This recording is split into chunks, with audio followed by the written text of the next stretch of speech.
தமிழகத்தில் 22, 23 ஆகிய தேதிகளில் ஓரிரு இடங்களில் மிக கனமழை பெய்ய வாய்ப்புள்ளதாக இந்திய வானிலை மையம் தெரிவித்துள்ளது.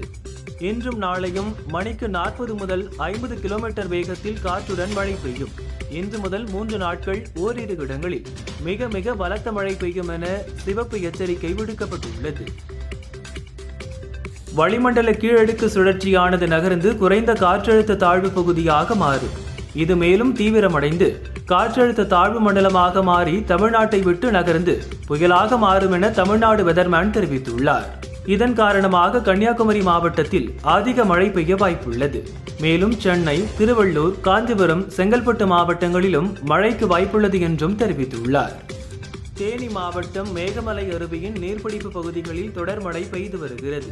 அருவியில் திடீர் வெள்ளப்பெருக்கு ஏற்பட வாய்ப்புள்ளதால் சுற்றுலா பயணிகளுக்கு தடை விதித்துள்ளனர்.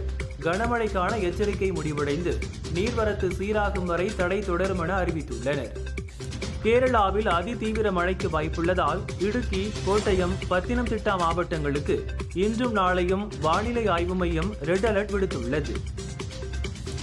கோவை மாவட்டம் மேட்டுப்பாளையம் அருகே அன்னூர் சொக்கம்பாளையத்தில் பாஜக பிரமுகர் விஜயகுமார் வீட்டில் 1,50,00,000 ரூபாய் கொள்ளையடிக்கப்பட்ட வழக்கில் கொள்ளையர்களை பிடிக்க 7 தனிப்படைகள் அமைத்து போலீசார் தேடி வருகின்றனர். நாட்டில் 49 தொகுதிகளுக்கு நாளை 5ஆம் கட்ட தேர்தல் நடைபெற உள்ளது. நேற்று மாலையுடன் பிரச்சாரம் ஓய்ந்தது. பதற்றமான ஓட்டுச்சாவடிகளில் பலத்த பாதுகாப்பு போடப்பட்டுள்ளது. பல தலைமுறைகளாக வசிக்கும் மக்கள் ஒருபோதும் யானைகளின் வாழ்விடங்களையோ வழித்தடங்களையோ ஆக்கிரமித்ததில்லை.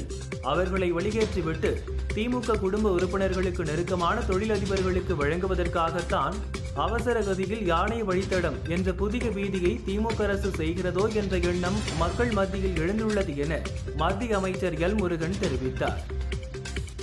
மத்திய உள்துறை அமைச்சர் அமித்ஷா பற்றி அவதூறு கருத்து தெரிவித்த வழக்கில் ஆஜராகாமல் தொடர்ந்து விலக்களிக்க கோரியதால் காங்கிரஸ் எம்பி ராகுலுக்கு 1000 ரூபாய் அபராதம் விதித்து ஜார்க்கண்ட் ஹைகோர்ட் உத்தரவிட்டுள்ளது.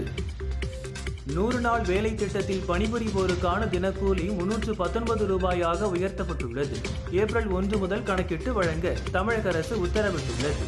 வேலூர் மாவட்ட பாஜக இளைஞரணி தலைவர் சதீஷ் தன்னை வழிமறித்து கத்தியை காட்டி பணம் கேட்டு மிரட்டி வழிப்பறியில் ஈடுபட்டதாக வெட்டுவானம் அம்பேத்கர் நகர் பகுதியைச் சேர்ந்த விஜய் என்பவர் காவல் நிலையத்தில் புகார் கொடுத்தார். புகாரின் பேரில் வழக்கு பதிவு செய்த பள்ளிகொண்டா போலீசார் சதீஷ் மீது 4 பிரிவுகளின் கீழ் வழக்கு பதிவு செய்து விசாரணை மேற்கொண்டு வருகின்றனர். ஆசிரியர் பயிற்றுனர் பதவியில் இருந்து பட்டதாரி ஆசிரியர்களாக கடந்த 2021-22 கல்வியாண்டில் இடமாற்றம் செய்யப்பட்ட 500 பேருக்கு பொது இடமாறுதல் கலந்தாய்வில் முன்னுரிமை அளிக்க அனுமதி கோரி பள்ளிக் கல்வித்துறை இயக்குனர் அரசுக்கு கோரிக்கை விடுத்தார். அதன்படி இடமாற்றம் செய்யப்பட்ட 500 பேருக்கு 2024-25 கல்வியாண்டுக்கான பொது இடமாறுதல் கலந்தாய்வில் முன்னுரிமை அளிக்க அரசு அனுமதி வழங்கி உத்தரவிட்டுள்ளது.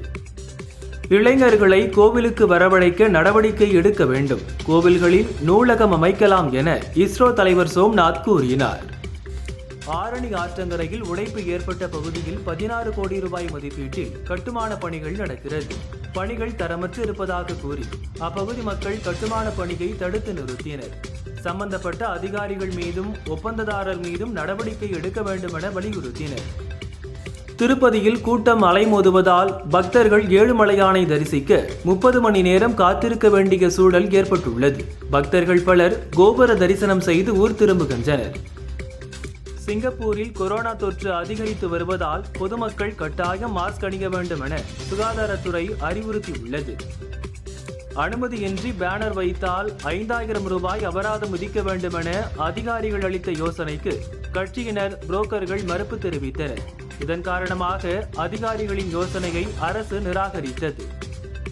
தூத்துக்குடி மாவட்டம் சின்னமணி நகரில் உள்ள ஜெயலலிதா மீன்வள பல்கலைக்கழகத்தின் முன்னாள் துணைவேந்தர் சுகுமார் வீட்டில் வெள்ளி பொருட்களை மர்ம நபர்கள் கொள்ளையடித்து சென்றுள்ளனர்.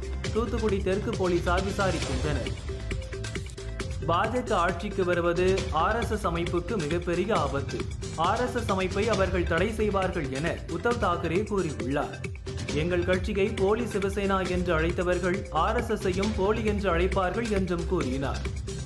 திருச்செந்தூர் சுப்பிரமணிய சுவாமி கோவிலில் வைகாசி விசாக திருவிழா வருகிற 22ஆம் தேதி நடைபெறுகிறது.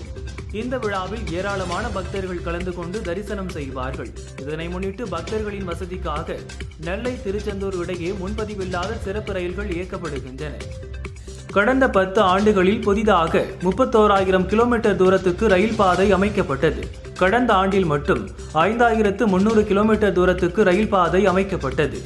இது மிகப்பெரிய ஐரோப்பிய நாடான ஜெர்மனியின் ஒட்டுமொத்த ரயில் பாதையை விட அதிக தூரம் என ரயில்வே அமைச்சர் அஸ்வினி வைஷ்ணவ் தெரிவித்தார். காஞ்சிபுரம் அடுத்த ஏனாத்தூர் ஸ்ரீ சந்திரசேகரேந்திர சரஸ்வதி விஸ்வ வித்யாலயா பல்கலை சார்பில் ஆதிசங்கரின் 2500வது ஆண்டு சித்தியடைந்த தினம் மற்றும் 3 நாள் சமஸ்கிருத கருத்தரங்க துவக்க விழா நடந்தது. விழாவில் உலகின் தலைமை பொறுப்பை இந்தியா ஏற்கும் அளவிற்கு நாட்டை உயர்த்த வேண்டியது கல்வி நிறுவனங்களின் கடமை என கவர்னர் ரவி பேசினார். பிரதமர் உணவு பதப்படுத்தும் தொழில் திட்டத்தின் கீழ் தமிழகத்தில் கடந்த 4 ஆண்டுகளில் 11,700 நபருக்கு 610 கோடி ரூபாய் கடன் வழங்க ஒப்புதல் அளிக்கப்பட்டுள்ளது. இதன் வாயிலாக நாட்டில் மத்திய அரசு நிர்ணயித்த இலக்கை எட்டியதில் தமிழகம் முதலிடத்தை பிடித்துள்ளது. தமிழக அரசின் நுகர்பொருள் வாணிப கழகத்தின் நெல் கொள்முதல் கடந்த சீசனில் இதே காலத்தில் 37 லட்சம் டன் நெல் கொள்முதல் செய்யப்பட்டிருந்தது. எனவே அதனுடன் ஒப்பிடும்போது நடப்பு சீசனில் 10 லட்சம் டன் குறைந்துள்ளது. பிரபல ஹிந்தி டிவி தொடரில் நடித்து வந்த குருச்சரண் சிங் கடந்த மாதம் திடீரென மாயமானார். போலீசார் அவரை தேடி வந்த நிலையில் 1 மாதத்துக்கு பிறகு நேற்று வீடு திரும்பினார். பாகிஸ்தானின் குஷப் அருகே பெஞ்ச்பீர் மலை கிராமம் அருகே சென்று கொண்டிருந்த மினி லாரி ஒன்று டிரைவரின் கட்டுப்பாட்டை இழந்து நிலை தடுமாறி பள்ளத்தாக்கில் பாய்ந்து உருண்டு கவிழ்ந்தது. இதில் பெண்கள், குழந்தைகள் உள்பட ஒரே குடும்பத்தைச் சேர்ந்த 13 பேர் இறந்தனர். படுகாயமடைந்த 9 பேர் மீட்கப்பட்டு சிகிச்சைக்காக ஆஸ்பத்திரிகளில் அனுமதிக்கப்பட்டனர். காஞ்சிபுரத்தில் உள்ள தர்மபந்தினி சமேத புண்ணிய கோடீஸ்வரர் கோவிலில் 5 கோடி ரூபாய் மதிப்பீட்டில் புனரமைப்பு பணி நடந்து முடிந்தது. 20 ஆண்டுகளுக்கு பிறகு இன்று கும்பாபிஷேகம் விமரிசையாக நடைபெற்றது.